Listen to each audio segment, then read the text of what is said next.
Government and stakeholders in the educational sector are concerned about the manifestation of various forms of corruption in our universities.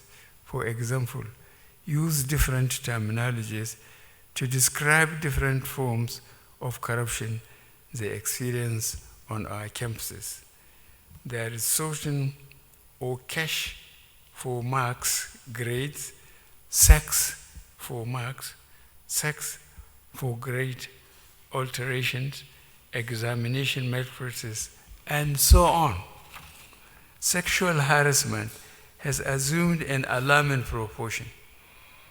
Other forms of corruption include payroll padding or ghost workers, lecturers taking a full-time appointment in more than one academic institution, including private institutions, lecturers writing seminar papers, projects, and dissertations for students for a fee, and admission racketeering, to mention only the most glaring corrupt practices. I am happy to note that ICPC is investigating and prosecuting sexual harassment as abuse of power in our educational institutions.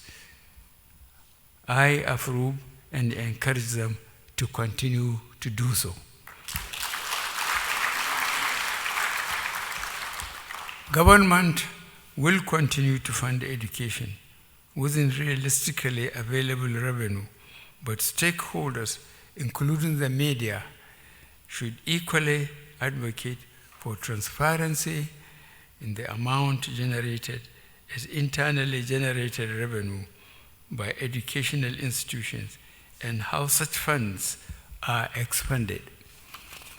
Corruption in the expenditure of internally generated revenue of tertiary institutions is a matter that has strangely not received the attention of stakeholders in tertiary education, including unions.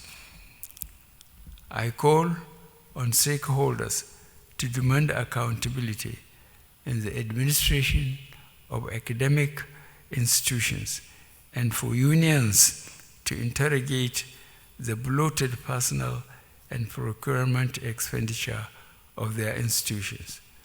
Let me also implore the unions to work with government to put faces and identities to names on the payroll.